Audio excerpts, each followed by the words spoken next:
वासुदेव। ओम नमो भगवते वासुदेवाय।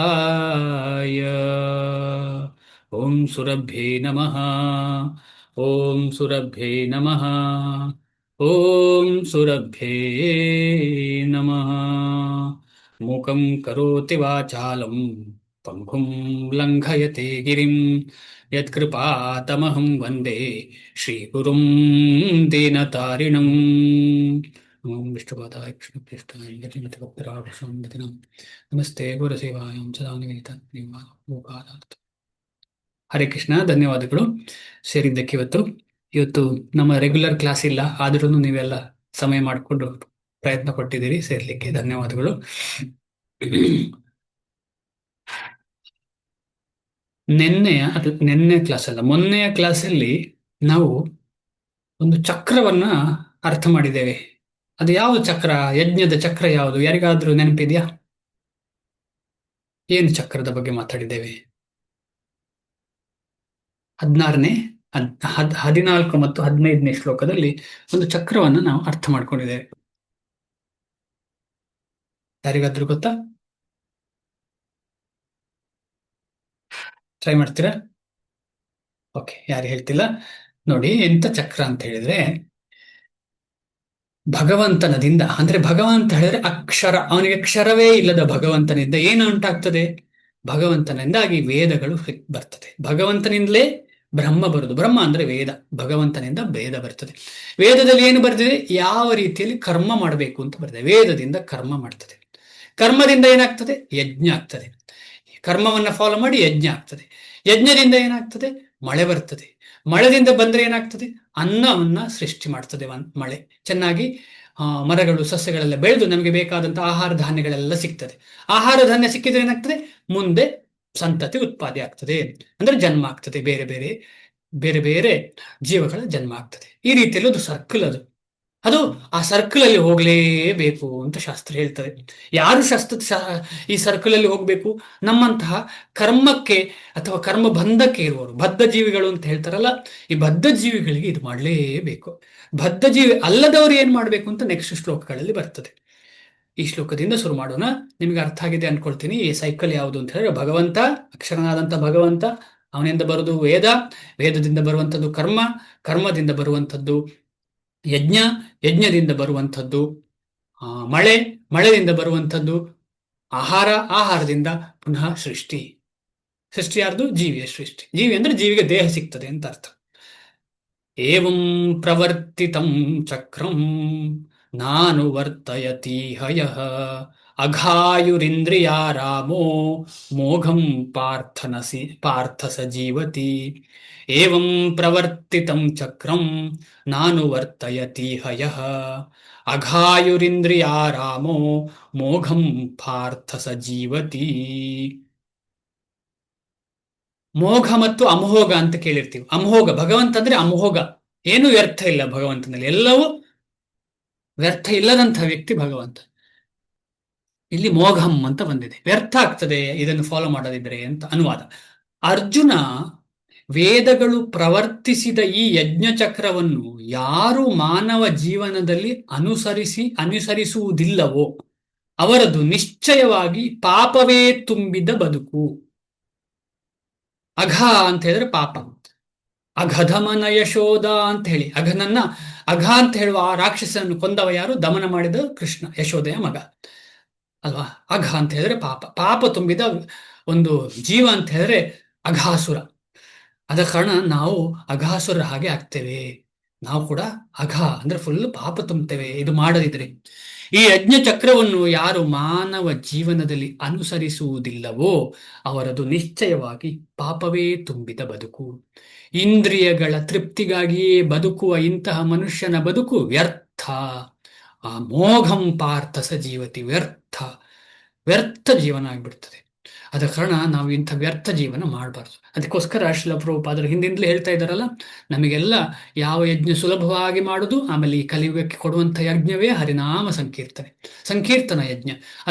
ಅದು ಭಗವಂತ ಕೂಡ ಹೇಳುವಂಥದ್ದೇ. ಭಗವಂತ ಕೂಡ ಭಗವದ್ಗೀತೆಯಲ್ಲಿ ಹೇಳ್ತಾರೆ. ಭಗವದ್ಗೀತೆ ಬಂದದ್ದೇ ಭಗವಂತನ ಮುಖಾರವಂದದಿಂದ. ಅವ್ರೇನ್ ಹೇಳ್ತಾ ಇದ್ದಾರೆ?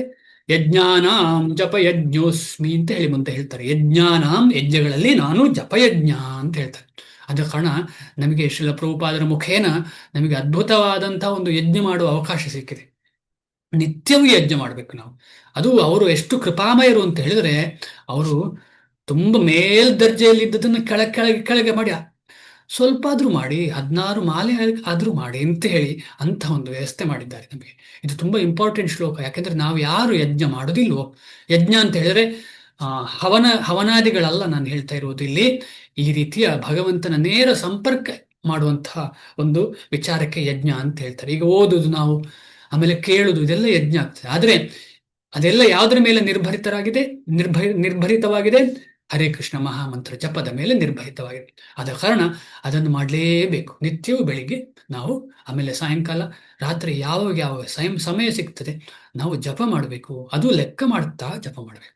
ಸುಮ್ಮನೆ ಬಾಯಲ್ಲಿ ಮಾಡ್ತಾ ಇದ್ದೇನೆ ಅಂತ ಕೆಲವರು ಹೇಳ್ಬೋದು, ನಾನು ಬಾಯಲ್ಲಿ ಜಪ ಮಾಡ್ತಾ ಇರ್ತೇನೆ ಅಂತ. ಇಲ್ಲ, ಲೆಕ್ಕ ಮಾಡಬೇಕು. ಯಾಕೆಂತ ಹೇಳಿದ್ರೆ ನಾವೆಲ್ಲ ಬದ್ಧ ಜೀವಿಗಳಿಗೆ ಇಂಪ್ರೂವ್ ಆಗಬೇಕು ಅಂತ ಹೇಳಿದ್ರೆ ಲೆಕ್ಕ ಬೇಕು.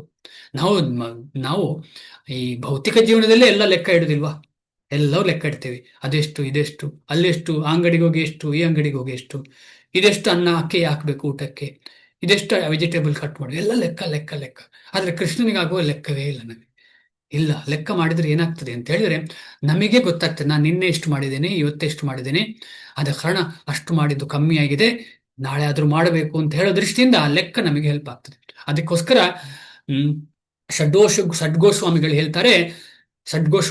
ಹೇಳ್ತಾರೆ ಸಂಖ್ಯಾಪೂರ್ವಕ ನಾಮ ಗಾನ ನಟಿಬಿಹಿ ಅಂತ ಹೇಳಿ. ಸಂಖ್ಯೆ ಪೂರ್ವಕ ಅಂದ್ರೆ ಸಂಖ್ಯೆ ಜೊತೆಯಲ್ಲಿ ಮಾಡ್ಬೇಕಿದೆಲ್ಲ. ನಾನು ಇವತ್ತು ಅರ್ಧ ಗಂಟೆ ಓದಿದೆ, ನಾನು ಇವತ್ತು 3/4 ಗಂಟೆ ಜಪ ಮಾಡಿದೆ, ಅಥವಾ 16 ಮಾಲೆ ಜಪ ಮಾಡಿದೆ, ಅಥವಾ 20 ಮಾಲೆ ಜಪ ಮಾಡಿದೆ, ಇವತ್ತು ರಾತ್ರಿ ಒಂದು ಅರ್ಧ ಗಂಟೆ ಆದ್ರೂ ಓದಿದೆ, ಅರ್ಧ ಗಂಟೆ ಕೇಳಿದೆ. ಈ ರೀತಿಯಲ್ಲಿ ನಾವು ನಮ್ಮ ಸಾಧನೆಯನ್ನ ಇಡಬೇಕು ಲೆಕ್ಕ. ಹಾಗೇನಾಗ್ತದೆ ಅಂತ ಹೇಳಿದ್ರೆ ನಿಧಾನವಾಗಿ ನಾನು ಕಮ್ಮಿ ಮಾಡಿದ್ದು ಗೊತ್ತಾಗ್ತದೆ. ಜಾಸ್ತಿ ಮಾಡಿದ್ದಿಟ್ಟು ಈಗ ಬರ್ಲಿಕ್ಕಲ್ಲ, ಅದು ನಾನು ಕಮ್ಮಿ ಮಾಡ್ತಾ ಇದ್ದೇನೆ, ಇಷ್ಟು ಮಾಡಿ ಏನು ಫಲ, ನಾನು ಇನ್ನು ಮುಂದೆ ಹೋಗ್ಬೇಕು, ನನಗೆ ಇಷ್ಟು ಮಾಡಿದ್ರೆ ನನಗೆ ಈ ಜನ್ಮದಲ್ಲಿ ಸಿಗುವುದು ಸಂಶಯ ಭಗವಂತ. ಯಾಕಂದ್ರೆ ನಾನು ಮಾಡೋದೇ ಇಡೀ 24 ಗಂಟೆಯಲ್ಲಿ ಅರ್ಧ ಗಂಟೆ ಮಾಡ್ತಾ ಇದ್ದೇನೆ ಅಷ್ಟೇ ಅಂತ ಹೇಳಿ ನಮಗೆ ಮನವರಿಕೆ ಆಗ್ತದೆ. ಅದಕ್ಕೋಸ್ಕರ ಲೆಕ್ಕ ಇಡಬೇಕು. ಅದನ್ನೇ ತಪಸ್ಸು ಅಂತ ಹೇಳುವಂಥದ್ದು, ಅದನ್ನೇ ಯಜ್ಞ ಅಂತ ಹೇಳುವಂಥದ್ದು. ಸೊ ಈ ರೀತಿಯಲ್ಲಿ ಅಂತಹ ಯಜ್ಞ ಮಾಡಬೇಕು ಅಂತ ಹೇಳಿ ಶ್ರೀಲ ಪ್ರಭುಪಾದರು ಹೇಳ್ತಾರೆ. ಭಾವಾರ್ಥ ಓದೋಣ. ಶ್ರೀಲ ಪ್ರಭುಪಾದರಿಗೆ ಜಯವಾಗಲಿ. ಕಷ್ಟಪಟ್ಟು ದುಡಿಯಿರಿ, ಇಂದ್ರಿಯ ಸುಖ ಪಡೆಯಿರಿ ಎನ್ನುವ ಧನ ಪಿಶಾಚಿಯ ಚಿಂತನ ರೀತಿಯನ್ನು ಇಲ್ಲಿ ಭಗವಂತನು ಖಂಡಿಸುತ್ತಾನೆ. ನಾವೆಲ್ಲ ಏನ್ ಮಾಡ್ತೇವೆ, ಕಷ್ಟಪಟ್ಟು ದುಡಿದು ಅದನ್ನೆಲ್ಲ ಸುಖ ಪಡ್ತೇವೆ. ನಾವು ಭಗವಂತನಿಗೆ ಅಂತ ಕೊಡುವುದಿಲ್ಲ, ಬೇರೆ ಏನು ಮಾಡುವುದಿಲ್ಲ, ಚೆನ್ನಾಗಿ ಖುಷಿ ಪಡ್ತೇವೆ, ಸುಖ ಪಡ್ತೇವೆ. ಅದನ್ನು ಭಗವಂತ ಈ ಶ್ಲೋಕದ ಮುಖಾಂತರ ಅಂಥವರು ಪಾಪಿಗಳು, ಅಂಥವರು ಫುಲ್ ಪಾಪವನ್ನೇ ಮಾಡ್ತಾ ಇರ್ತಾರೆ, ಅವರು ಇಂದ್ರಿಯವನ್ನೇ ತೃಪ್ತಿ ಮಾಡ್ಲಿಕ್ಕೆ ಯೋಚನೆ ಮಾಡ್ತಾ ಇರ್ತಾರೆ. ಬಹುತೇಕ ವ್ಯಕ್ತಿಗಳು ಇದೇ ಅಲ್ವಾ ಕಲಿಯುಗದಲ್ಲಿ, ಬಹುತೇಕ ವ್ಯಕ್ತಿಗಳು ಹೀಗೆ ಇರುವುದು. ನಾವು ಮುಂದೆ ಹೋದ್ರೆ ಹಿಂದೆ ಹೋದ್ರೆ ಹಾಯಬೇಡ ಅಂತ ಹೇಳಿದ್ರು ಇಲ್ಲಿ ಹಾಯ್ಲಿಕ್ಕೇ ಸಿಗೋರು ಈ ಭಾವನೆಯಲ್ಲಿರುವಂಥವ್ರು. ಮುಂದೆ ಹೋದ್ರು ಹಾಯುವವರು, ಹಿಂದೆ ಹೋದ್ರು ಹಾಯುವವರು. ಪಾಪದ ಬುಟ್ಟಿ ಮೇಲೆ ಮೇಲೆ ಅವರಿಗೂ ತುಂಬಿದೆ, ನಮಗೂ ತುಂಬುತ್ತಾ ಇದೆ. ಯಾಕೆಂತ ಹೇಳಿದ್ರೆ ನಾವು ಅಂಥವರ ಪ್ರಜ್ಞೆಯನ್ನು ನಮಗೂ ಸಿಗ್ತಾ ಇದೆ. ಅಂದ್ರೆ ನಮಗೂ ಗೊತ್ತಿಲ್ಲ, ನಾವು ಆ ಥರವೇ ಇದ್ದೆವು. ಈಗೇನು ಪ್ರಭುಪಾದರ ಕೃಪೆಯಿಂದ ಸ್ವಲ್ಪ ಸ್ವಲ್ಪ ಗೊತ್ತಾಗ್ತಿದೆ. ನಮ್ಗೆ ಈಗ ಬೆಳಿಬೇಕು ಅಂತಲ್ಲ, ಆದರೆ ನಮಗೆ ಇದೊಂದು ನಿದರ್ಶನ, ನಮಗೆ ಏನೆಲ್ಲ ಕಾಣ್ತಾ ಇದೆ ನೋಡಿ, ಇದೆಲ್ಲ ನಿದರ್ಶನ ನಮಗೆ ಎಚ್ಚೆತ್ತುಕೊಳ್ಳಿಕ್ಕೆ ಒಂದು ಮಾರ್ಗ ತೋರಿಸ್ತಾ ಉಂಟು. ಇದೆಲ್ಲ ಶ್ರೀಲ ಪ್ರಭುಪಾದರ ಪುಸ್ತಕ ಓದೋ ನಮ್ಗೆ ಗೊತ್ತಾಗ್ತದೆ, ಅಲ್ಲಿ ಹೋದ್ರೆ ಹೀಗೆ, ಇಲ್ಲಿ ಹೋದ್ರೆ ಹೋಗುದು ಹಾಗೆ, ಅಲ್ಲಿ ಹೋದ್ರೆ ಹೋಗಿ, ಇಲ್ಲಿ ಹೋದ್ರೆ ಹೀಗೆ. ಆದ್ರೆ ಅಲ್ಲಿ ಇಲ್ಲಿ ಹೋಗುದಿಲ್ಲ ಅಂತಲ್ಲ, ಅಲ್ಲಿ ಇಲ್ಲಿ ಹೋಗುವಾಗ ಕೃಷ್ಣನನ್ನ ಹೃದಯದಲ್ಲಿ ಗಟ್ಟಿ ಮಾಡಿಕೊಂಡು ಹೋದ್ರೆ ಏನು ಪ್ರಾಬ್ಲಮ್ ಆಗುದಿಲ್ಲ. ಇಂತಹ ಬದುಕನ್ನು ನಡೆಸುತ್ತಾನೆ. ಆದುದರಿಂದ ಈ ಐಹಿಕ ಜಗತ್ತನ್ನು ಸವಿಯಲು ಬಯಸುವವರಿಗೆ ಮೇಲೆ ಹೇಳಿದ ಯಜ್ಞಾಚರಣೆಯ ಚಕ್ರವು ತೀರಾ ಅಗತ್ಯ. ಯಾರಿಗಿದು ಅಗತ್ಯ? ನಮಗೆ. ಯಾಕಂದ್ರೆ ನಾವು ಐಹಿಕ ಜಗತ್ತಲ್ಲಿ ಇರುವವರಲ್ವಾ. ನಾವೇನು ಸಂಪೂರ್ಣವಾಗಿ ಭಗವಂತನಿಗೆ ನಮ್ಮನ್ನು ನಾವು ಕೊಟ್ಟವರ ಅಲ್ಲ. ನಾವು ಐಹಿಕ ಜೀವನ ಮಾಡ್ತಾ ಇರುವ ಕಾರಣ ಇದು ತುಂಬಾ ಅಗತ್ಯ ನಮಗೆ. ಇಂತಹ ನಿಯಮವನ್ನು ಪಾಲಿಸದಿರುವವನು ಹೆಚ್ಚು ಹೆಚ್ಚು ಶಿಕ್ಷೆಗೆ ಒಳಗಾಗುತ್ತಾ ಬಹು ಅಪಾಯದ ಬದುಕನ್ನು ನಡೆಸುತ್ತಾನೆ. ಈಗ ನೀವೇ ಒಂದು ನಿಮಿಷ ಕೂತ್ಕೊಂಡು ಯೋಚನೆ ಮಾಡಿ, ಇದೊಂದು ಭಾಗ್ಯ ಅಲ್ವಾ ನಮಗೆಲ್ಲ ಸಿಕ್ಕಿದ್ದು, ಹರೇ ಕೃಷ್ಣ ಮಹಾಮಂತ್ರ. ಇದನ್ನು ನಾವು ಬಿಡ್ಲಿಕ್ಕೆ ಸಾಧ್ಯವಾ? ಇದು ಬಿಡಬೇಕಾ? ಇಲ್ಲ, ಬಿಡಬಾರ್ದು ಇದನ್ನ. ಯಾಕೆಂತ ಹೇಳಿದ್ರೆ ಅಂತಹ ಒಂದು ಪಾಪ ಮಾಡುವುದರಿಂದ ತೆಗಿತಾ ಉಂಟು. ದೇವರ ಕೃಪೆ ಬಿಡಿ, ದೇವರ ಕಡೆ ಹೋಗುದು ಬಿಡಿ, ಆ ಪಾಪದಿಂದಲೇ ನಿಲ್ಲಿಸ್ತಾ ಉಂಟು ನಮ್ಮನ್ನ. ಅದಲ್ಲದೆ ಮಹಾ ಶಿಕ್ಷೆ ಸಿಗ್ತದೆ ನಮಗೆ ಅಂತ ಹೇಳೋದ್ರಿಂದ ಕೂಡ ನಮ್ಮನ್ನು ತಪ್ಪಿಸ್ತಾ ಉಂಟು. ಎಷ್ಟು ಸೀರಿಯಸ್ ವಿಷಯ ಅಲ್ವಾ? ಎಷ್ಟು ಸೀರಿಯಸ್ ವಿಷಯ ಅಂದರೆ ಇದನ್ನು ನಾವು ಅಷ್ಟು ತಗೊಳ್ಬೇಕು, ನಮ್ಮ ಜೀವನಕ್ಕೆ, ಹೃದಯಕ್ಕೆ ಅಷ್ಟು ತಗೊಂಡು ನಾವು ಅದನ್ನು ಮಾಡಲೇಬೇಕು. ಆದ ಕಾರಣ ನಾವು ಈ ವಿಚಾರವನ್ನು ಇನ್ನೂ ನಮ್ಮ ಮನಸ್ಸಲ್ಲಿ ಇಟ್ಕೊಂಡು ಮುಂದೆ ಹೋಗೋಣ. ನಿಸರ್ಗದ ನಿಯಮದಂತೆ ಈ ಮನುಷ್ಯ ಜನ್ಮದ ನಿರ್ದಿಷ್ಟ ಉದ್ದೇಶವು ಆತ್ಮ ಸಾಕ್ಷಾತ್ಕಾರ. ನಿಸರ್ಗ ನಿಯಮವು ಏನ್ ಹೇಳ್ತದೆ ಅಂದ್ರೆ ನಮಗೆ ನಿಜವಾಗಿ ಅಂದ್ರೆ ನಿಸರ್ಗ ಅದನ್ನೇ, ಸೃಷ್ಟಿಯ ಉದ್ದೇಶ ಏನು? ಮನುಷ್ಯನಿಗೆ ಅಥವಾ ಜೀವಕ್ಕೆ ಭಗವಂತನ ದರ್ಶನ ಆಗಲಿ ಅಂತ ಹೇಳಿದ್ರು ಸೃಷ್ಟಿಯ ಕಾರಣ. ಇದನ್ನು ಸಾಧಿಸಲು ಕರ್ಮಯೋಗ, ಜ್ಞಾನಯೋಗ ಮತ್ತು ಭಕ್ತಿ ಯೋಗಗಳಲ್ಲಿ ಒಂದು ಮಾರ್ಗವನ್ನು ಅನುಸರಿಸಬಹುದು. ಯಾವುದಾದ್ರೂ ಒಂದು ಮಾರ್ಗ, ಕರ್ಮಯೋಗ ಆಗಲಿ, ಜ್ಞಾನಯೋಗ ಆದ್ರೂ ಭಕ್ತಿಯೋಗ. ಆದರೆ ನಮಗೆ ಗೊತ್ತುಂಟು ಕರ್ಮಯೋಗ ಮತ್ತು ಜ್ಞಾನಯೋಗ ಅಷ್ಟು ಬೇಗ ಫಲೀಭೂತವಾಗುವುದಿಲ್ಲ. ಯಾಕೆಂತ ಹೇಳಿದ್ರೆ ಅದು ಕಷ್ಟ ಕಾರ್ಯ. ಅದು ಮುಂದೆ ಭಗವದ್ಗೀತೆಯಲ್ಲಿ ಕೃಷ್ಣ ಹೇಳ್ತಾನೆ, ಇದೆಲ್ಲ ಸಾಧ್ಯ ಇಲ್ಲ, ಭಕ್ತಿಯೋಗವನ್ನೇ ಮಾಡಬೇಕು ಅಂತ ಅರ್ಜುನನಿಗೆ ಹೇಳ್ತಾರೆ. ಯಾಕೆಂತ ಹೇಳಿದ್ರೆ ಇಲ್ಲಿ ಈ ಮಾರ್ಗದಲ್ಲಿ ತುಂಬಾ ತೊಡಕುಗಳಿವೆ. ಆ ತೊಡಕುಗಳನ್ನ ಫೇಸ್ ಮಾಡುವಂಥ ಪ್ರಾಯವೂ ನಮಗಿಲ್ಲ, ಶಕ್ತಿಯೂ ನಮಗಿಲ್ಲ. ಈಗ ಅಷ್ಟಾಂಗ ಯೋಗ, ಜ್ಞಾನಯೋಗ, ಕರ್ಮಯೋಗದಲ್ಲಿ ತುಂಬಾ ತೊಡಕುಗಳಿದೆ. ಆದರೆ ಭಕ್ತಿ ಯೋಗದಲ್ಲಿ ಭಕ್ತರ ಜೊತೆ ಸೇರಿ ಮಾಡುವ ಕಾರಣ, ಪ್ರತಿಯೊಂದು ನೇರವಾಗಿ ಭಕ್ತರ ಮತ್ತು ಭಗವಂತನ ಒಟ್ಟಿಗೆ ಸಂಬಂಧ ಇರುವ ಕಾರಣ ಅಲ್ಲಿ ತೊಡಕು ತುಂಬಾ ಕಮ್ಮಿ. ಈಗ ನೋಡಿ, ನಾವು ಓದ್ತಾ ಇದ್ದೇವೆ, ಓದುದೊಂದು ಕ್ರಿಯೆ ನೋಡಿದ್ರೆ ಅದೊಂದು ಕರ್ಮ ಅಂತ ಅನಿಸ್ತದೆ. ಎರಡನೇದು ನೋಡುವಾಗ ಇದು ಸ್ವಲ್ಪ ಜ್ಞಾನ ಅಂತ ಆಗ್ತದೆ. ಆದರೆ ಇದು ನೇರ ಭಗವಂತನ ಜೊತೆ ಸಂಬಂಧ ಇರುವ ಒಂದು ವಿಚಾರ ಆದ ಕಾರಣ ಇದು ಭಕ್ತಿ. ಆದ ಕಾರಣ ಇದು ಭಕ್ತಿಯ ಭಾವದಲ್ಲಿ ಮಾಡಬೇಕು, ಕರ್ಮದ ಭಾವದಲ್ಲಿ, ಜ್ಞಾನ ಭಾವದಲ್ಲಿ ಮಾಡಬಾರ್ದು. ನಾವೀಗೆಲ್ಲ ಓದ್ತಾ ಇದ್ದೇವಲ್ಲ, ಇದು ಭಕ್ತಿ, ಇದು ಕರ್ಮವೋ ಜ್ಞಾನವೋ ಅಲ್ಲ. ಕರ್ಮವನ್ನ, ಜ್ಞಾನವನ್ನ ನಾವು ಭಕ್ತಿಯಲ್ಲಿ ಭಗವಂತನಿಗೆ ಕೊಡ್ತಾ ಇದ್ದೇವೆ, ಭಗವಂತನ ಸೇವೆಯೇ ಮಾಡ್ತಾ ಇರುವಂಥದ್ದು. ಆದ ಕಾರಣ ನಾವು ಈ ಮೂರರಲ್ಲಿ ನಾವು ಭಕ್ತಿ ಯೋಗವನ್ನ ಅನುಸರಿಸ್ತಾ ಇದ್ದೇವೆ. ಪಾಪ ಪುಣ್ಯಗಳನ್ನು ಮೀರಿದ ಆಧ್ಯಾತ್ಮಿಕವಾದಿಗೆ ನಿಯಮಿತ ಯಜ್ಞಗಳನ್ನು ಕಟ್ಟುನಿಟ್ಟಾಗಿ ಪಾಲಿಸುವ ಅಗತ್ಯವಿಲ್ಲ. ಗೊತ್ತಾಯ್ತಲ್ಲ ಇದು? ನೆಕ್ಸ್ಟ್ ಶ್ಲೋಕದಲ್ಲಿ ಇನ್ನೂ ವಿಶದವಾಗಿ ಎಕ್ಸ್ಪ್ಲೇನ್ ಮಾಡ್ತಾರೆ, ಕ್ಲಿಯರ್ ಆಗಿ ಎಕ್ಸ್ಪ್ಲೇನ್ ಮಾಡ್ತಾರೆ, ವಿಶಾಲವಾಗಿದೆ ಅಲ್ಲಿ. ಪಾಪ ಪುಣ್ಯಗಳನ್ನು ಮೀರಿದ ಅಂದ್ರೆ ಪಾಪ ಪುಣ್ಯ ಏನೂ ಇಲ್ಲ ಅವರಿಗೆ, ಏನು ಮಾಡೋದಿಲ್ಲ, ಅವರು ಅಂಥ ಕಾರ್ಯಗಳನ್ನೇ ಮಾಡೋದಿಲ್ಲ. ಅಂತಹ ಆಧ್ಯಾತ್ಮಿಕ, ಸಂಪೂರ್ಣವಾಗಿ ಆತ್ಮದಲ್ಲೇ ಅವರು ನೆಲೆಸಿರ್ತಾರೆ. ಅಂಥವನಿಗೆ ಇಂತಹ ಯಜ್ಞಗಳನ್ನು ಮಾಡುವ ಅಗತ್ಯ ಇಲ್ಲ. ಅದು ತುಂಬಾ ವಿರಳ, ಅಂಥ ವ್ಯಕ್ತಿಗಳು ತುಂಬಾ ವಿರಳ. ಅದಕ್ಕೋಸ್ಕರ ಅಂತ ವಿರಳರಾದವರು ಕೂಡ ಮಾಡುದಿಲ್ಲ. ಹಾಗೆ ಯಾಕೆ ಮಾಡುದಿಲ್ಲ ಅಂತ ಹೇಳಿದ್ರೆ, ಅವರನ್ನು ನೋಡಿ ಎಲ್ಲರೂ ತಪ್ಪು ದಾರಿ ಹಿಡಿತಾರೆ ಅಂತ ಹೇಳಿ ಅವರು ಕೂಡ ಯಜ್ಞಗಳನ್ನು ಮಾಡ್ತಾರೆ. ಅಂಥ ವಿಷಯ ಇದು. ಈಗ ಅಧ್ಯಾತ್ಮವಾದಿ ಇದು ಮಾಡುವ ಅಗತ್ಯ ಇಲ್ಲದವರು ಕೂಡ ಅದನ್ನು ಮಾಡ್ತಾರೆ. ಉದಾಹರಣೆಗೆ ಶ್ರೀಲ ಪ್ರಭುಪಾದರು ಎಲ್ಲ ಕಾರ್ಯಚಟುವಟಿಕೆಗಳು ಮಾಡಿದ್ದಾರೆ, ಅವರಿಗೆ ಇದು ಅಗತ್ಯವಿಲ್ಲ, ಅವರು ಆತ್ಮದಲ್ಲೇ ನೆಲೆಸಿದವರು ಅವರು. ಅಂಥವರು ಕೂಡ ಇದನ್ನೆಲ್ಲ ಮಾಡಿದ್ದಾರೆ. ಯಾಕೆ ಮಾಡಿದರೆ? ಎಲ್ಲರಿಗೂ ಗೊತ್ತಾಗ್ಬೇಕು ಅಂತ ಹೇಳಿ, ಎಲ್ಲರಿಗೂ ಗೊತ್ತಾಗ್ಬೇಕು. ಆದರೆ ಇಂದ್ರಿಯ ತೃಪ್ತಿಯಲ್ಲಿ ನಿರತರಾಗಿರುವವರು ಮೇಲೆ ಹೇಳಿದ ಯಜ್ಞ ಚಕ್ರದ ಆಚರಣೆಯಿಂದ ಶುದ್ಧರಾಗಬೇಕು, ಪರಿಶುದ್ಧರಾಗಬೇಕು. ಆದ ಕಾರಣ ಈ ವರ್ಣಾಶ್ರಮ ಅಂತ ಇದೆಯಲ್ಲ, ಅದು ನಮ್ಮನ್ನು ಶುದ್ಧ ಮಾಡಲಿಕ್ಕೆ ಇರುವಂಥದ್ದು. ಇದು ಈ ವಿಚಾರ ಓದಿದ ಮೇಲೆ ಅದರ ಬಗ್ಗೆ ಅರ್ಥ ಮಾಡ್ಕೊಳ್ಳಿಕ್ಕೆ ಪ್ರಯತ್ನ ಪಡೋಣ. ಕಾರ್ಯಗಳಲ್ಲಿ ಬೇರೆ ಬೇರೆ ರೀತಿಗಳುಂಟು. ಕೃಷ್ಣ ಪ್ರಜ್ಞೆಯಲ್ಲಿ ನಿರತರಾಗದೆ ಇರುವವರು ಖಂಡಿತವಾಗಿಯೂ ಇಂದ್ರಿಯ ಪ್ರಜ್ಞೆಯಲ್ಲಿ ನಿರತರಾಗಿರುತ್ತಾರೆ. ಸುಲಭ ಇದು ಅರ್ಥ ಆಗ್ಲಿಕ್ಕೆ. ನಾವೀಗ ಇಲ್ಲಿ ಓದ್ತಾ ಇರುವಾಗ ಕೃಷ್ಣನ ಬಗ್ಗೆ ಚಿಂತೆ ಮಾಡಿದ್ರೆ ನಾವು ಕೃಷ್ಣ ಪ್ರಜ್ಞೆಯಲ್ಲಿ ಇದ್ದೇವೆ. ಆದರೆ ನಾವು ಕೃಷ್ಣ ಪ್ರಜ್ಞೆಯಲ್ಲಿ ಇಲ್ಲದೆ, ಇದನ್ನು ಓದದೆ ಬೇರೆ ಏನೋ ಕೆಲಸ ಮಾಡ್ತಾ ಇದ್ದೇನೆ ನಾನು ಅಂತ ಹೇಳಿ, ಏನೋ ಮೊಬೈಲ್ ನೋಡ್ತಾ ಇದ್ದೇನೆ, ಏನೋ ಮಾಡ್ತಿದ್ದೇನೆ ಅಂದ್ರೆ ಅಲ್ಲಿ ಕೃಷ್ಣ ಪ್ರಜ್ಞೆ ಇಲ್ಲ. ಅದ ಕಾರಣ ಈ ಸೇವೆ ಅಂತ ಹೇಳಿದ್ರು ನೇರ ಕೃಷ್ಣನಿಗೆ ಸಂಬಂಧ. ತುಂಬಾ ಇಂಪಾರ್ಟೆಂಟ್ ಅರ್ಥ ಮಾಡ್ಕೊಳ್ಳಿ. ಈ ಸೇವೆ ಅಂತ ಹೇಳುವಂಥದ್ದು ನೇರ ಕೃಷ್ಣನಿಗೆ ಸಂಬಂಧ ಇರುವ ಕಾರಣ ಅದು ನೇರ ಆಧ್ಯಾತ್ಮಿಕತೆ, ನೇರ ಸ್ಪಿರಿಚುವಾಲಿಟಿ.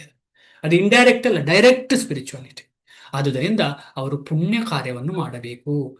ಇಂದ್ರಿಯ ಪ್ರಜ್ಞೆ ಇರುವವರು ಇಂದ್ರಿಯ ತೃಪ್ತಿಯ ಪ್ರಕ್ರಿಯೆಗೆ ಸಿಕ್ಕಿಕೊಳ್ಳದೆ ತಮ್ಮ ಬಯಕೆಗಳನ್ನು ತೃಪ್ತಗೊಳಿಸುವುದು ಸಾಧ್ಯವಾಗುವಂತೆ ಯಜ್ಞ ವ್ಯವಸ್ಥೆಯ ಯೋಜನೆಯಾಗಿದೆ. ಜಗತ್ತಿನ ಕಲ್ಯಾಣವು ನಮ್ಮ ಪ್ರಯತ್ನಗಳನ್ನು ಅವಲಂಬಿಸಿಲ್ಲ. ದೇವತೆಗಳು ನೇರವಾಗಿ ಕಾರ್ಯಗತ ಮಾಡುವ ಭಗವಂತನ ಹಿನ್ನೆಲೆಯ ಜೋಡಣೆಯನ್ನು ಅವಲಂಬಿಸಿದೆ. ಅಂದ್ರೆ ನಮ್ಮ ಪ್ರಯತ್ನದಿಂದ ಜಗತ್ತು ನಡೀತಾ ಇಲ್ಲ, ನಮ್ಮ ಮತ್ತು ಭಗವಂತನ ಭಕ್ತರ ಒಂದು ಸಂಪರ್ಕ ಇದೆಯಲ್ಲ, ದೇವಾನ್ ಭಾವಯತಾನೇನ ಯೋ ದೇವಾ ಭಾವಯಂತು ನಃ ಅಂತ ಹೇಳಿ. ಅಂದ್ರೆ ನಾವು ಮತ್ತು ಆ ಯಜ್ಞ ಮಾಡುತ್ತಾ ದೇವತೆಗಳ ಒಂದು ಭಾವನಾ ಸಂಬಂಧ ಇದೆಯಲ್ಲ, ಆ ಸಂಬಂಧದಿಂದ ಈ ನಡೀತಾ ಇರುವಂಥದ್ದು. ಬರೀ ನಾವೇ ನಡೆಸುವಂಥದ್ದಲ್ಲ, ಭಗವಂತನ ಭಕ್ತರು ನಡೆಸುವಂಥದ್ದು. ಭಗವಂತನ ಭಕ್ತರಂದ್ರೆ ಭಕ್ತರು ಇಲ್ಲಿ ಇರುವವರು, ಅದಲ್ಲದೆ ದೇವಾದಿ ದೇವತೆಗಳು. ಯಜ್ಞಗಳನ್ನು ವೇದಗಳಲ್ಲಿ ಹೇಳಿರುವ ದೇವತೆಗಳಿಗೆ ನೇರವಾಗಿ ನಿರ್ದೇಶಿಸಲಾಗಿದೆ. ಇದು ಪರೋಕ್ಷವಾಗಿ ಕೃಷ್ಣ ಪ್ರಜ್ಞೆಯ ಆಚರಣೆಯೇ. ನೋಡಿ, ಇದು ತುಂಬಾ ಇಂಪಾರ್ಟೆಂಟ್. ಕೆಲವರು ಅವ್ರಿಗೆ ಗೊತ್ತಿಲ್ಲ ಅವರು ಕೃಷ್ಣ ಪ್ರಜ್ಞೆಯಲ್ಲಿದ್ದೆ. ನಾನಿಲ್ಲ ಕೃಷ್ಣ ನನಗೆ ಕೃಷ್ಣ ಇಷ್ಟ ಇಲ್ಲ, ನಾನು ಅವರನ್ನು ಪೂಜೆ ಮಾಡುದು. ಆದ್ರೆ ಪರೋಕ್ಷವಾಗಿ ಅವ್ರಿಗೆ ಗೊತ್ತಿಲ್ಲದೆಯೇ ಕೃಷ್ಣ ಪ್ರಜ್ಞೆ. ಇದಕ್ಕೆ ಸುಕೃತಿ ಅಂತ ಹೇಳುವಂಥದ್ದು. ಬೇರೆ ದೇವತೆಗಳಿಗೆಲ್ಲ ನಾವು ಪೂಜೆ ಮಾಡುವಾಗ ಕೂಡ ನಿಧಾನವಾಗಿ ಈ ಸುಕೃತಿ ಸಿಗ್ತದೆ. ಆದ್ರೆ ನಮಗೆ ಒಂದು ಕ್ಷಣದಲ್ಲಿ ನಮಗೆ ಇದು ಗೊತ್ತಾಗಿದೆ ಅಂದ್ರೆ ನೇರ ಕೃಷ್ಣಂದೇ ಮಾಡುದು ಒಳಿತು. ಯಾಕೆಂದ್ರೆ ಸಮಯ ವ್ಯರ್ಥ ಮಾಡಬಾರದು. ನಮಗೆ ಗೊತ್ತಾದ ಮೇಲೆ, ಶಾಸ್ತ್ರ ಗೊತ್ತಾದ ಮೇಲೆ ಯಾಕೆ ಸಮಯ ವ್ಯರ್ಥ? ಹಾಗೆ ಅಂತ ಹೇಳಿ ಅವರನ್ನು ನಾವು ಅಲ್ಲಗಳೆಯುವುದಲ್ಲ ಬೇರೆ ದೇವತೆಗಳಿಗೆ. ಅದ ಕಾರಣ ಶ್ರೀಲ ಪ್ರಭುಪಾದ ಕ್ಲಿಯರ್ ಆಗಿ ಬರೆದಿದ್ದಾರೆ, ಯಜ್ಞಗಳನ್ನು ವೇದಗಳಲ್ಲಿ ಹೇಳಿರುವ ದೇವತೆಗಳಿಗೇ ನೇರವಾಗಿ ನಿರ್ದೇಶಿಸಲಾಗಿದೆ. ಇದು ಪರೋಕ್ಷವಾಗಿ ಕೃಷ್ಣ ಪ್ರಜ್ಞೆಯ ಆಚರಣೆ. ಏಕೆಂದರೆ ಯಜ್ಞಗಳ ಆಚರಣೆಯನ್ನು ಯಾರು ಸಂಪೂರ್ಣವಾಗಿ ಕಲಿಯುತ್ತಾರೋ ಅವರು ಕೃಷ್ಣ ಪ್ರಜ್ಞೆಯುಳ್ಳವರಾಗುವುದು ನಿಶ್ಚಯ. ಈಗ ವರ್ಣಾಶ್ರಮವನ್ನ ಯಾರು ಸಂಪೂರ್ಣವಾಗಿ ಚೆನ್ನಾಗಿ ಮಾಡ್ತಾರೋ ಅವರು ಕೃಷ್ಣ ಪ್ರಜ್ಞೆಗೆ ಬರುವುದು ನಿಶ್ಚಯ. ಆದ್ರೆ ಬರಲಿಲ್ಲ ಅಂತ ಹೇಳಿದ್ರೆ ಅವರು ಸರಿಯಾಗಿ ಮಾಡ್ತಿಲ್ಲ ಅಂತ ಅರ್ಥ. ಆಮೇಲೆ ಕೃಷ್ಣ ಪ್ರಜ್ಞೆಯಲ್ಲಿರೋರು ಲೋಕಕ್ಕೆ ತೋರಿಸ್ಲಿಕ್ಕೋಸ್ಕರ ವರ್ಣಾಶ್ರಮವನ್ನು ಫಾಲೋ ಮಾಡುವುದು ನಿಶ್ಚಯ.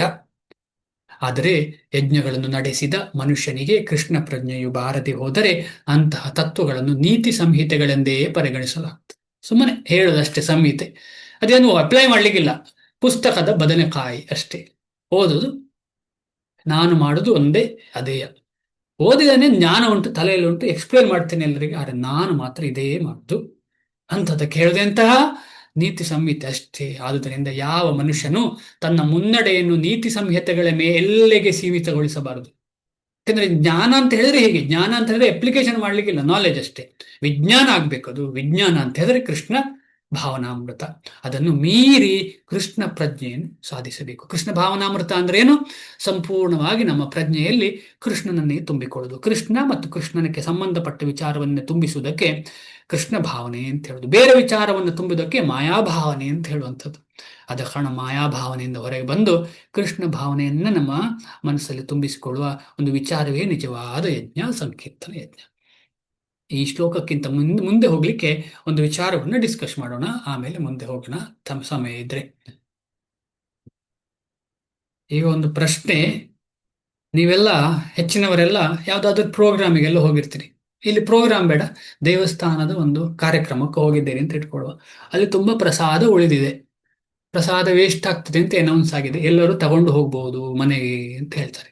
ಮುಂಚೆ ಗೊತ್ತಿರ್ಲಿಲ್ಲ ನಮಗೆ ಯಾರಿಗೂ ಸಹ, ಆಯ್ತಾ, ತಗೊಂಡು ಹೋಗ್ಬಹುದು ಅಂತ. ಆಗ ನಿಮ್ಮ ಮನಸ್ಸಿಗೆ ಏನ್ ಅನ್ನಿಸ್ತದೆ? ಯಾರಾದ್ರೂ ಹೇಳ್ಬೋದಾ? ಹಾ, ನೀವು ಕೊಂಡೋಗ್ಲಿಲ್ಲ ಅಂದ್ರೆ ಏನ್ ಅನ್ನಿಸ್ತದೆ ಹೇಳಿ. ತಗೊಂಡ್ ಹೋಗ್ಬೋದು ಪ್ರಭುಜಿ. ಹರೇ ಕೃಷ್ಣ ಪ್ರಭುಜಿ, ದಂಡವತ್ ಪ್ರಣಾಮ್. ಹಾ, ಅದೇ ನಾವು ಸೆಂಟ್ರಲ್ ಮಾಡ್ತೀವಲ್ಲ, ನಮ್ ಕೈಲಿ ಎಷ್ಟಾಗುತ್ತೋ ತಗೊಂಡ್ ಹೋಗ್ತೀವಿ, ಎಷ್ಟು ಡಿಸ್ಟ್ರಿಬ್ಯೂಟ್ ಮಾಡಕ್ಕಾಗುತ್ತೋ ತಗೊಂಡ್ ಹೋಗ್ತೀವಿ, ಮನೆಗೆ ಎಷ್ಟು ಬೇಕೋ ತಗೊಂಡ್ ಹೋಗ್ತೀವಿ. ತಗೊಂಡು ಹೋಗ್ಬೇಕಲ್ಲ, ಖುಷಿ ಆಗತ್ತಲ್ಲ. ಖುಷಿ ಆಗುತ್ತೆ, ಹೌದು, ತುಂಬಾ ಖುಷಿ ಆಗುತ್ತೆ. ಇಮ್ಯಾಜಿನ್ ಮಾಡಿ ನಾವು ತಕೊಂಡು ಹೋಗ್ಲಿಕ್ಕೆ ಅಲ್ಲಿ ವ್ಯವಸ್ಥೆ ಇಲ್ಲ, ಬಾಕ್ಸ್ಗಳೇನಿಲ್ಲ, ನಾವು ತಕೊಂಡು ಹೋಗ್ಲಿಲ್ಲ, ಎಂತ ಆದಿತ್ತು ನಮ್ಮ ಮನಸ್ಸಿಗೆ? ಒಳ್ಳೆ ಸ್ವೀಟ್ ಮಾಡಿದ್ದಾರೆ, ಒಳ್ಳೆ ಅದು ಮಾಡಿದ್ದಾರೆ, ಇದು ಮಾಡಿದ್ದಾರೆ, ಆದ್ರೆ ಉಳಿತಾ ಇದೆ, ನಮ್ಮ ಹತ್ರ ಇಲ್ಲ, ಏನ್ ತಕೊಂಡು ಹೋಗೋ ವ್ಯವಸ್ಥೆ ಇಲ್ಲ, ಏನಾದಿತ್ತು ಮನಸ್ಸಲ್ಲಿ? ಹರೇ ಕೃಷ್ಣ ಪ್ರಭು. ಹರೇ ಕೃಷ್ಣ. ಮತ್ತೆ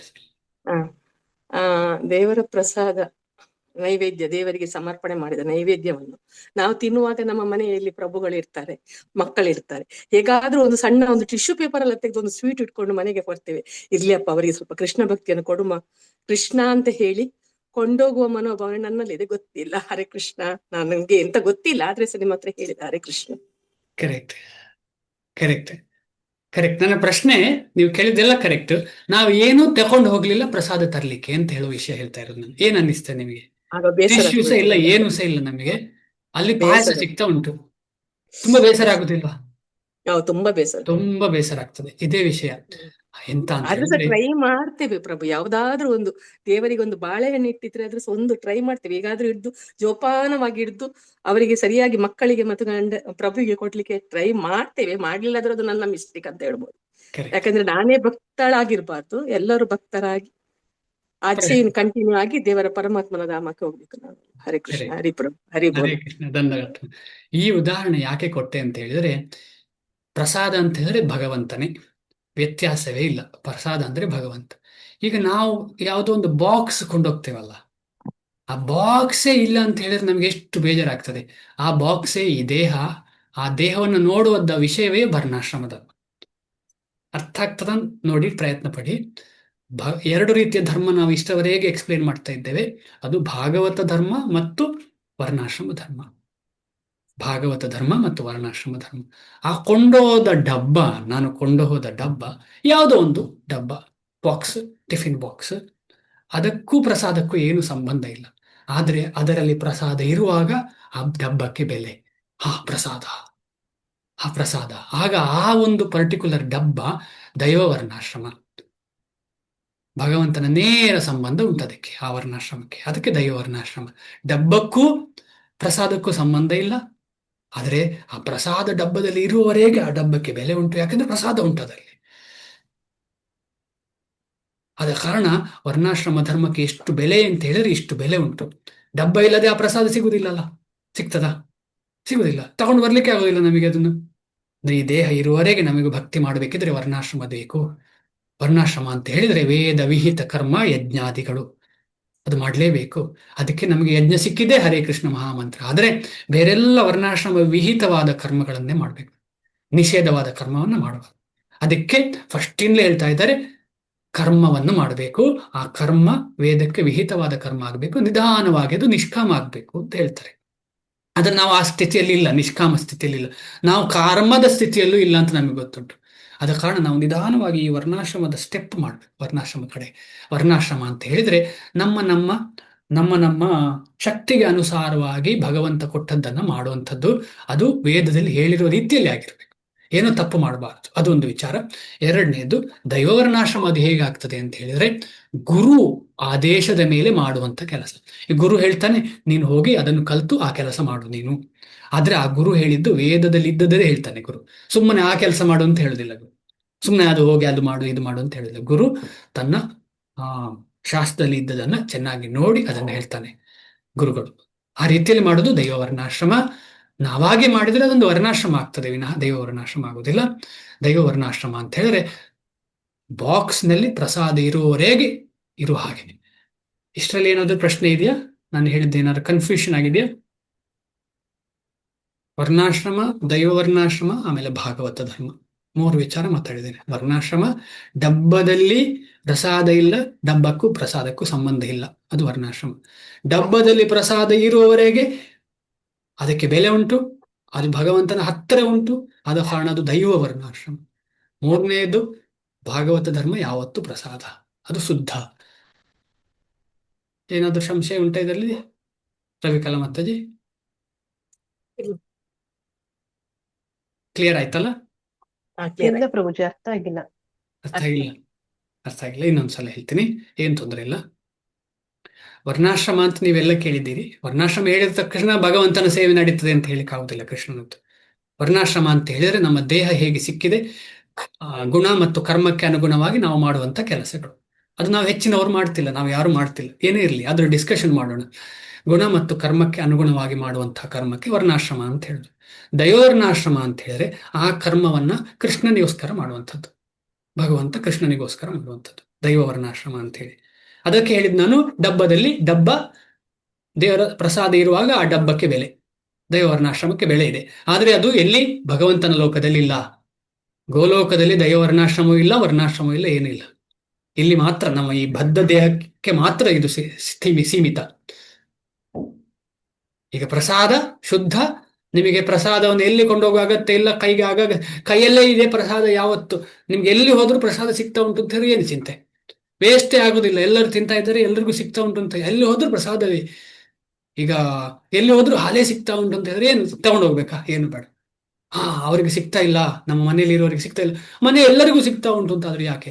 ಈಗ ಉದಾಹರಣೆಗೆ ಸುಧಾಮಲ ಮನೆಗೆ ಹೋಗುವಾಗ ಫುಲ್ ಕೃಷ್ಣ ಏನು ಮಾಡಿದ್ದಾರೆ? ಸುಧಾಮನ ಬಾಲ ಸ್ನೇಹಿತ ಕುಚೇಲ ಅಲ್ಲ, ಅವಲಕ್ಕಿ ಕತೆ ನಿಮ್ಗೆ ಗೊತ್ತುಂಟಲ್ಲ ಮಾತಾಜಿಗಳೇ? ಸುಧಾಮ. ಅದು ಹೇಗಾಯ್ತು? ಹೋಗುವಾಗ ಮನೆಯಲ್ಲಿ ಸಂಪೂರ್ಣವಾಗಿ ಮನೆ ಚೇಂಜ್ ಆಯ್ತು. ಆ ರೀತಿಯಲ್ಲಿ ನಾವು ಹೋಗುವಾಗ ನಮ್ಮ ಮನೆಯವರೇ ಬಟ್ಲಲ್ಲೆಲ್ಲ ಪ್ರಸಾದ ಉಂಟು ಅಂತ ಇಟ್ಕೊಳ್ಳುವ, ನಾವು ತಕೊಂಡು ಹೋಗುವ ಮೈಸೂರು ಪಾಕು ದೇವರಿಗೆ ಇಟ್ಟದ್ದನ್ನು ದೇವಸ್ಥಾನದಲ್ಲಿ ನಮಗೆ ತಗೊಂಡು ಹೋಗ್ಲಿಕ್ಕೆ ಆಗ್ಲಿಲ್ಲ, ಮನೆಗೆ ಹೋಗುವಾಗ ಅಲ್ಲಿ ಮನೆಯವರ ತಟ್ಟೆಲೆಲ್ಲ ಮೈಸೂರು ಪಾಕ್ ಇದ್ರೆ ಎಷ್ಟು ಖುಷಿ. ಅದು ಭಾಗವತ. ಆ ಸ್ಥಿತಿಯಲ್ಲಿ ನಾವಿಲ್ಲ. ಆದ ಕಾರಣ ನಾವು ವರ್ಣಾಶ್ರಮ ಮಾಡಬೇಕು. ನಾವು ಸುಮ್ಮನೆ ಮನಸ್ಸಲ್ಲಿ ಕೃಷ್ಣನಿಗೆ ಕೃಷ್ಣನ ಪ್ರಸಾದ ಅವರಿಗೆಲ್ಲ ಸಿಕ್ಕಿದೆ ಅಂತ ಅನ್ಕೊಂಡ್ರೂ ಆಗೋದಿಲ್ಲ, ಏನು ಸಾಧ್ಯ ಇಲ್ಲ ನಮ್ಮ ಕೈಲಿ. ಆದ ಕಾರಣ ಈ ವರ್ಣಾಶ್ರಮ ಅಂದ್ರೆ ಡಬ್ಬದಲ್ಲಿ ಪ್ರಸಾದ ಹಾಕಿ ತಕೊಂಡು ಹೋಗುವಂಥದ್ದು. ಅದೇ ನಮ್ಮ ದೇಹವನ್ನು ಮಾಡಬೇಕು ನಾವು, ಅದೇ ನಮ್ಮ ಡ್ಯೂಟಿಯನ್ನು ಮಾಡಬೇಕು, ಕೆಲಸವನ್ನು. ಅಂದ್ರೆ ಎಲ್ಲವೂ ಭಗವಂತನ ಜೊತೆ ಕನೆಕ್ಷನ್ ಇಡ್ಲಿಕ್ಕೆ ಪ್ರಯತ್ನ. ಅದು ಗುರುಮುಖೇನ ಬಂದ್ರೆ ಇನ್ನೂ ಉತ್ತಮ. ಗುರುಮುಖೇನ ನೀನು ಅದನ್ನು ಮಾಡೋ ಇದನ್ನು ಮಾಡೋ ಅದನ್ನು ಮಾಡೋ ಅಂತ. ಅದು ಗುರುಮುಖೇನ ಸಿಗುದು ಯಾವಾಗ? ಅವರ ಕ್ಲಾಸ್ಗಳು ಕೇಳುವಾಗ, ಅವರ ಗುರುಗಳ ಕ್ಲಾಸ್ ಕೇಳ್ತಾರಲ್ಲ, ಆಗ ಗುರುಮುಖೇನ ಸಿಗ್ತದೆ ನಮಗೆ. ಅವ್ರು ಹೀಗೆ ಹೇಳಿದ್ದಾರೆ ಅದನ್ನು ಮಾಡುವ, ಅವ್ರು ಹೀಗೆ ಹೇಳಿದ್ದಾರೆ ಅದನ್ನು ಮಾಡುವ. ಆಗೇನಾಗ್ತದೆ, ಅದು ಡೈರೆಕ್ಟ್ ಆಗಿ ಭಗವಂತ ಹೇಳಿದ ಹಾಗೆ. ಅದಕ್ಕೆ ನಾನು ಇವತ್ತು ಡಿಸ್ಕಷನ್ ಮಾಡಿದ್ದು ಯಸ್ಯ ಪ್ರಸಾದ ಭಗವತ್ ಪ್ರಸಾದು, ಯಸ್ಯ ಪ್ರಸಾದ ನಗತಿ ಕುತೋ. ಅವರ ಪ್ರಸಾದ ಸಿಕ್ಲಿಲ್ಲ, ಅವರು ನಮಗೆ ಮರ್ಸಿ ಸಿಕ್ಲಿಲ್ಲ ಅಂದ್ರೆ ನಮ್ಗೆ ಏನು ಗೊತ್ತೇ ಇಲ್ಲ. ಆದ ಕಾರಣ ನಾವು ಇದು ತುಂಬಾ ಇಂಪಾರ್ಟೆಂಟ್ ವಿಚಾರ ಡಿಸ್ಕಷನ್ ಮಾಡಿದ್ದು. ಇನ್ನೂ ಅರ್ಥ ಆಗಿಲ್ಲ, ಇನ್ನೊಂದ್ಸಲ ಹೇಳೋಣ ಮಾತಾಜಿ. 3 ವಿಚಾರ: ವರ್ಣಾಶ್ರಮ, ದೈವವರ್ಣಾಶ್ರಮ, ಆಮೇಲೆ ಭಾಗವತ ಧರ್ಮ. ವರ್ಣಾಶ್ರಮ ಅಂದ್ರೆ ಏನು ಸಂಬಂಧ ಇಲ್ಲ ಕೃಷ್ಣನೊಟ್ಟಿಗೆ, ಎಲ್ಲರೂ ಮಾಡುವಂಥದ್ದು. ಮುಂಚೆ ಹಳೆ ಕಾಲದಲ್ಲಿ ಮಾಡ್ತಾ ಇದ್ರು ಎಲ್ಲರೂ. ಒಳ್ಳೇದು ಮಾಡ್ಬೇಕು, ಎಲ್ಲರಿಗೂ ಒಳ್ಳೇದು ಮಾಡ್ಬೇಕು ಅಂತೇಳಿ. 2ನೇದು ವರ್ಣಾಶ್ರಮ, ದೇವರೊಟ್ಟಿಗೆ ಸಂಬಂಧ ಇಟ್ಟುಕೊಂಡು ಆದಷ್ಟು ಗುರು ಹೇಳಿದ ರೀತಿಯಲ್ಲಿ ಮಾಡುವಂಥದ್ದು, ಅದು ತುಂಬಾ ಒಳ್ಳೆಯ ಶ್ರೇಷ್ಠತೆ. 3ನೇದು ಭಾಗವತ ಧರ್ಮ. ಅದು ಯಾವತ್ತೂ ನಾವು ನಡೆಸ್ತಾನೇ ಇರಬೇಕು, ಒಳಗಡೆ ಭಾಗವತ ಧರ್ಮ ಆಗಬೇಕು. ಅದಕ್ಕೆ ಹೇಳಿದು ರಘುನಾಥ ದಾಸ ಗೋಸ್ವಾಮಿಗಳಿಗೆ ಚೈತನ್ಯ ಮಹಾಪ್ರಭು ಹೇಳ್ತಾರೆ, ಅಂತರ್ನಿಷ್ಠ, ಒಳಗೆ ನಿಷ್ಠ ಆಗಿರಿ, ಒಳಗೆ ಸಂಪೂರ್ಣ ಭಕ್ತಿ ಇರಬೇಕು. ಅಂದ್ರೆ ಹೊರಗೆ ಲೋಕಕ್ಕೋಸ್ಕರ ನಾವು ಒಂದು ನಿಯಮವನ್ನು ಪಾಲಿಸಬೇಕಾಗ್ತದೆ, ಒಂದು ನಿಯಮ. ಅದಕ್ಕೆ ವರ್ಣಾಶ್ರಮ ಅಂತ ಹೇಳುದು, ದೈವ ವರ್ಣಾಶ್ರಮ ಅಂತ ಹೇಳಿ. ಮುಂದೆ ನೆಕ್ಸ್ಟ್ ಶ್ಲೋಕಕ್ಕೆ ಹೋಗೋಣ.